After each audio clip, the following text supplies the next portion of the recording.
정도 제 19살 나이에 출가했는데 그 당시는 출가자가 많았던 것 같아요. 삶을 어떻게 살아야 될 것인가 청소년기에 고민이 많았고 그 출가한 이후에도 남보다도 더 각별하게 출가에 대한 결연한 의지가 있었고 힘듦을 몰랐어요. 그게 젊음의 혼인 것 같아요. 열정이고. 열정. 네. 네. 심고감은 북한산 형제봉 아래 서울이 한눈에 내려다 보이는 곳에 있는데요. 관음바위라 불리는 천연 굴법당에 모셔진 관음보살님은 예부터 자식을 잉태하게 해주시는 영험한 보살님이셔서 기도하러 오는 불자들의 발걸음이 끊이지 않는답니다. 또 심고감은 깊은 숲속 아름다운 자연과 부처님 가르침이 조화롭게 어우러져 불자들도 시민들도 누구나 마음 쉬어가는 힐링 도량이자 25년 전부터 불교계 최초로 산사 음악회를 꾸준히 이어온 문화의 도량이기도 합니다. 네, 스님, 제가 이곳에 와보니까 너무 경치도 좋고 아름다운데 스님께서 이곳에 오셨을 때랑 또 지금 현재 신곡암이랑 달랐다고 이야기를 전해 들었습니다. 언제 오셨고 또 처음 오셨을 때 이곳은 어떤 곳이었나요? 제가 25년 전에 왔습니다. 이 암자에 오니까 뭐 거의 풀섬에 휩싸여서 그냥 남루한 도량인데 이제 제가 부처님의 은혜를 입었으니까 도량을 좀 혁신하고 불사를 좀 해야 되겠다라는 그런 소명이 생겼던 것은 불자로서 부끄러운 마음 때문에 시작한 것 같아요. 지금 이 법당도 어렵게 2년 전에 지어낸 법당입니다. 이 법당이 그 17평입니다만은 대한민국에서 제일 큰 법당을 지었습니다. 그럽니다. 왜 그러냐면 그만큼 지대가 높고 또 자재가 나르기 힘들고 여러 가지 어려움에도 불구하고 부처님께 기도를 해서 이렇게 잘 지었지 않습니까? 네, 스님, 이 아름다운 신고감에서 봄이면은 또 봄에 맞는 축제를 하고 가을에는 단풍 축제가 있고 그다음에 산사 음악회까지 있다고 들었습니다. 여기서 최초로 어떻게 보면 산사 음악회라고 하는 그런 이벤트를 처음 시행했다 이렇게 제가 또 들었는데요. 여기에 대해서 조금 설명을 해주시겠습니까? 처음에는 제가 와가지고 절이 너무 궁벽하니까 일자님들이 뭐 추하루에 1명, 2명 왔어요. 근데 여기에는 고찰도 아니고 또 대찰도 아니고 명찰이 아니라서 이 절을 어떻게 불자님들하고 공감을 할까 하는 중에 봄가을로 자연이 너무 아름다워. 그리고 이 자연이 아름다운 도량이 대도시와 인접해 있고. 네. 그래서 그러면 자연과 할 수 있는 것은 자연과 예술 그리고 불신, 진선미를 동시에 구현할 수 있는 산사음악회, 예술제를 하면 좋겠다 이런 발상이 생겼어요. 처음으로 하니까 4대 일간지에서 막 대서특필을 해요.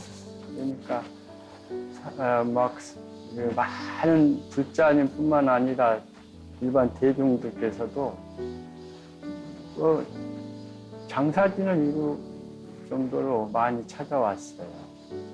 그래서 이제 그게 시발점이 돼가지고 한 번 하게 되면 이제 2번, 3번은 쉽잖아요.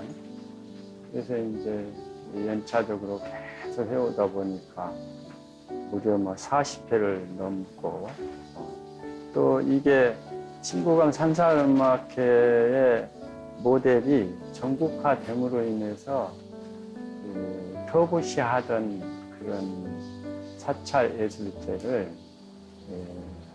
오히려 적극적으로 함으로 인해서 긍정적인 효과가 크지 않았을까 네. 이런 생각을 가득 해보게 됩니다.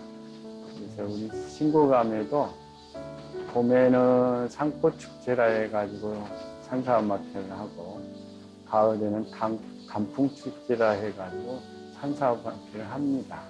그래서 이제 오래 했기 때문에 그 매니아층이 이제 고정 매니아층이 있어서 때가 되면은 자연스럽게 홍보를 안 해도 올라오고 또 내려가고 어떤 잠재적인 교감이 많이 커졌다고 볼 수 있겠죠. 또 음악만큼 사람의 마음을 열게 해주는 매개체가 없다고 저는 생각을 하고 있는데요. 이 사찰이라고 하는 곳이 문화와 그리고 대중을 잇는 하나의 플랫폼이 됐다는 것에서 굉장히 큰 의미가 있을 것 같습니다. 한 25년 정도 했다고 저도 이렇게 이야기를 들었었는데 아마 하시면서 힘든 점도 있으셨을 거고 굉장히 또 기억에 남는 순간도 있으셨을 것 같아요. 그렇죠. 이게 경험치만큼 훌륭한 학습이 없는 것 같아요. 맞습니다. 처음에는 음악회를 해야 되니 일단은 관객이 없는 음악회가 있을 수 없잖아요. 그렇습니다. 그래서 관객에 대해서 굉장히 의식을 많이 했어요. 어떻게 하면은 관객이 많이 오실 수 있을까. 근데 하고 하다 보니까 어느 순간에는 관객도 중요하지만 마음이 더 중요하다는 걸 알았어요. 그 마음이 뭐냐면 그냥 흥청망청 하는 그런 예술제가 아니라 우리가 제전을 펼치듯이 불공을 하듯이 대중과 함께 마음을 모으는 경건한 마음 이게 제를 올리듯이 차를 올리듯이 그렇게 하면 관객이 적건만큼 그게 예술제가 되는 거예요. 그런 마음이 들기까지는 꽤나 들었는데 이제는 그래서 그런지 그 관객과 더불어서 음악회를 하지만 가장 관객을 의식하지 않은 편안한 음악. 편안한.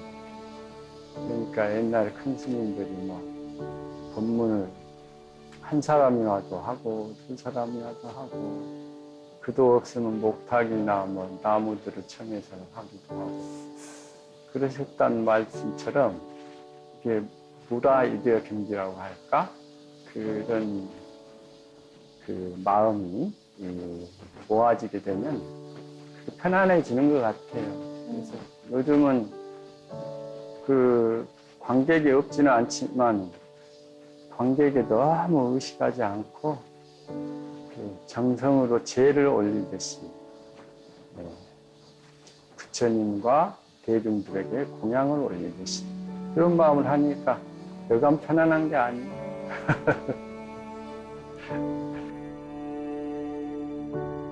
심고감 주지이신 원경 스님은 송광사에서 성림 현호 화상을 은사로 출가해 통도사 보광선언에서 첫 하한거를 지낸 후 제방선언에서 수행정진하셨습니다. 중앙승가대학교를 졸업하고 미국 LA 송광사 분원 고려사 주지, 대한불교 조계종 제15대 중앙종회의원, 조계종 사회복지재단 상임이사, 총무원 사회부장, 중앙승가대학교 법인처장 등을 역임하셨습니다. 현재 사회복지원각 대표와 성북구 사암연합회장으로 활동하고 계신데요. 2015년부터 원각사 노인무료 급식소를 맡아 운영하는 한편 한국문인협회 신회원으로서 여러 권의 시집과 산문집을 내셨습니다. 선생님, 그리고 지난 봄에 서울 성북구 사암연합회 신임 회장으로 또 선출되셨다고 들었습니다. 먼저 축하 말씀드리겠습니다. 네, 성북구에 유서 깊은 사찰 그리고 불교 문화재가 많다고 들었는데 약간 이야기를 해주실 수 있으실까요? 네, 성북구가 이 북한산하고 가장 인접 면적이 클 거예요. 그래서 자연적인 생활 환경이 많습니다. 공기가 좋고 북한산이 얼마나 큰지 9개 구와 인접해 있대요. 그러는 중에 성북구가 북한산 끝단에서 제일 자연과 더불어 조화를 이루고 있는데, 그래서 그런지 사찰이 많고 또 전통 문화재가 제일 많대요. 이 성북구의 특성을 십분 살려서 전통 문화에 기반한 불교 특구를 우리가 만들만도 하겠다 해서 저희가 이제 사업연합회를 맡은 것 더불어서 주변의 스님들이 많이 공감해주고, 또 이 성북구 자체가 불국토의 하나의 그 모델처럼 그렇게 될 수 있도록 같이 원력을 모으는 것이 중요할 것 같아요. 그런 의미에서 성북구의 사업연합회 회장을 맡은 그 소명이 너무나 크고 굉장히 막중합니다. 원경 스님을 이렇게 뵙고 있으니 또 제가 꼭 드리고 싶은 질문이 있습니다. 바로 종로 탑골공원 근처에 있는 원각사 노인 무료 급식소 이야기인데요. 맡으신 지 벌써 10년이 다 되셨다고 들었습니다. 예, 2015년에 보리 스님이 19년 동안 오랫동안 급식 활동을 하시다가 무료 급식을 하시다가 이제 오래 하시니까 연세가 드시잖아요. 네. 그래서 이제 노구를 어떻게 하시를 못 하셔가지고 이제 누가 이게 대를 이어야 되는데 맡을 사람이 없어가지고 폐쇄 위기에 놓여 있었어요. 그래서 누군가가 봉사하시는 분이 저희 불자님께서 스님께서 한번 맡아서 하시죠 이렇게 권청을 하더라고요.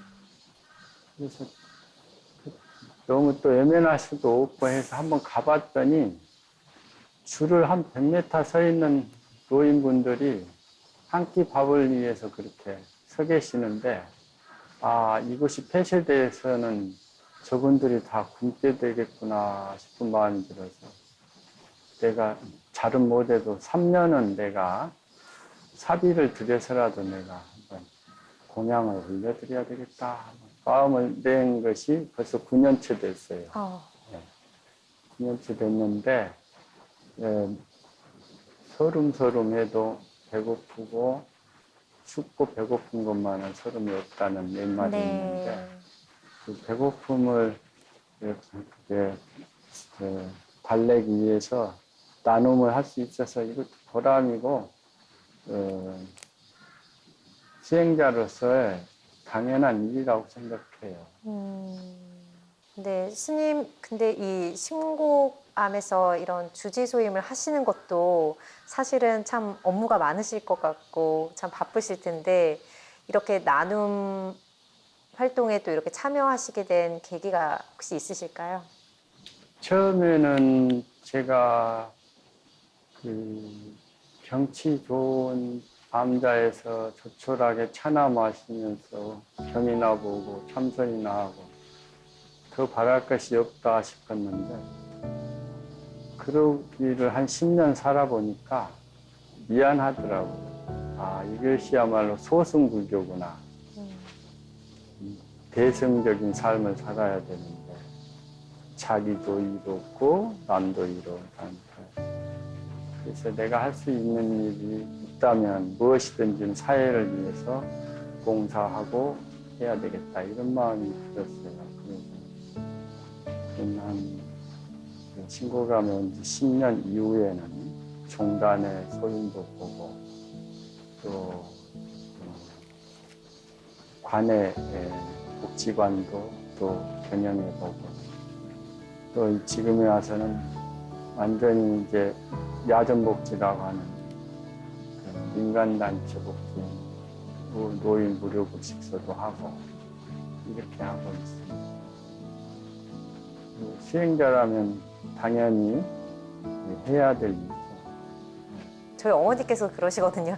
무조건 하루에 한 끼는 같이 먹어야 식구다. 네, 근데 이제 이 어떻게 보면은 점심 공양 이렇게 같이 대중에게 베풀어 주시면은 그 식사를 같이 하는 분들은 다 한 가족, 한 식구가 될 수 있을 것 같습니다. 또 이게 이렇게 쉽지 않음에도 어떻게 보면 9년, 10년에 가까운 세월을 해오셨는데 스님 그러면 이것을 언제까지 하실 예정이신가요? 예, 처음에는 3년 정도 할까 했는데 보니까 이게 밥을 뒷담할 수도 없고 해서 이게 발목이 잡힌 것 같아요. 힘이 닿는 데까지 해야 되겠고, 또 하나는 불교가 실천이 없는 불교는 자칫 잘못 관념 불교가 되잖아요. 그렇습니다. 그래서 우리가 실천을 통해서 부처님의 가르침이 현실화 될 때 불교가 그야말로 살아있는 불교가 되는 거거든요. 그래서 이제 우리 불자님들이 가서 봉사하고 보시하고 하는 것뿐만 아니라 그 곳에서 예불도 하고 경도 읽고 설법도 듣고 할 수 있게끔 도량을 좀 구축하고 싶어요. 네. 행해가 미려하도록 그런 이상적인 포교당을 하나 만들었으면 하는 그런 생각입니다. 신선이 살 것 같은 신고감과 사람들로 북적이는 종로를 오가며 지혜와 자비라는 대승의 정신을 실천하고 계신 원경 스님. 스님께선 나눔과 봉사 또한 수행자의 당연한 도리라며 미소 지으셨는데요. 그 따스함에 제 마음도 훈훈해졌습니다. 그 스님께서 쓰신 밥 한 술, 옹기 한 술이라는 책을 몇 년 전에 출간됐을 때도 읽어보고 그다음에 뵈러 오기 전에 제가 다시 한번 읽어봤거든요. 참 감동이 이렇게 밀려왔습니다. 감사합니다. 네, 좋은 문장들이 참 많습니다. 스님께서 워낙 또 시적인 재능도 워낙 많으신 분이시니까 이렇게 감동적인 그런 글귀들도 많았는데요. 특히 제가 마음에 와닿았던 거는 이겁니다. 사랑하는 사람이 곁에 있을 때 사랑을 하고 소중한 사람이 먼 곳에 있을 때 정중히 안부를 물을 일이다. 내 안의 사랑을 퍼주기도 전에 떠나가지 않도록 마음을 기울여 사랑할 일이다. 바로 떠나간 뒤에라는 시의 마지막 구절이 참 많이 와닿았습니다. 좀 어려운 질문일 수도 있는데요, 스님. 결국 있을 때 잘해라고 하는 5글자로 제가 봤을 때는 요약이 될 것 같은데, 자, 어떻게 하면 있을 때 잘할 수 있는 이 후회 없는 사랑 어떻게 할 수 있을까요? 삶이라고 하는 거는 따로 어떤 목적이 있는 게 아니고 과정이 삶이거든요. 삶은 사름의 줄임말이잖아요. 네, 맞습니다. 사름. 그리고 다시 말하면 순간순간이 그 사람의 삶의 진면. 그래서 그 순간을 놓치고 언젠가를 기약한다는 것은 있을 수 없는 거예요.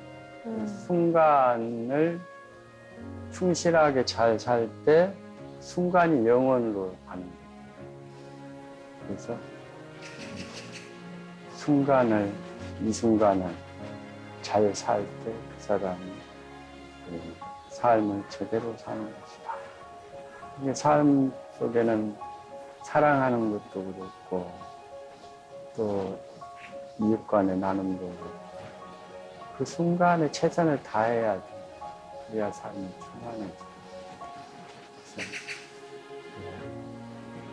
떠나간 뒤에 후회하지 않고 살려면 그 순간 최선을 다하는 수밖에 없어요. 그 순간이 영혼으로 이끈다. 그 순간을 놓고 영혼을 바라보는 건 있을 수 없는 거예요. 지금 또 스님께서 쓰셨던 나를 위한 기도에 보면은 또 인상 깊었던 게 사슴의 모습, 사자의 마음으로 살아야지라는 구절이 나옵니다. 막상 저는 이걸 읽으면서 나는 사자 같은 모습에 사슴 같은 마음으로 살진 않았나라고 반성을 해봤는데요. 사슴의 모습과 사자의 마음 어떤 의미인지 설명해 주십시오. 저는 어려서부터 이게 용모가 이렇게 칭찬도 많이 들었지만은 나약해 보인다 이런 거 있어요. 그래서 그게 타고난 뭐 성정이나 용모는 어쩔 수 없잖아. 그래서 이제 그것을 사슴에 비유한다면 그래도 맨 사슴의 약한 모습은 살 수 없잖아요. 그 내 개인의 뭐 욕심을 위해서 가 아니라 불교의 대의나 또 사회적인 공익을 위해서 마음을 쓰고 의지를 가질 때는 사자가 돼야 되는 거예요. 그것은 그 소명이니까 원력이니까. 그래서 그런 차원에서 제가 꽤 오래전에 지은 시인데 사슴의 모습, 사자의 마음을 살아야지. 그렇게 제가 표현을 했는데 지금 생각해 보니까 어린 마음에 어떤 그런 마음, 그런 신심을 냈을까 하는 생각이 들어요. 이제 그게 생명의 순간순간 피어나는 꽃 같은 것이죠.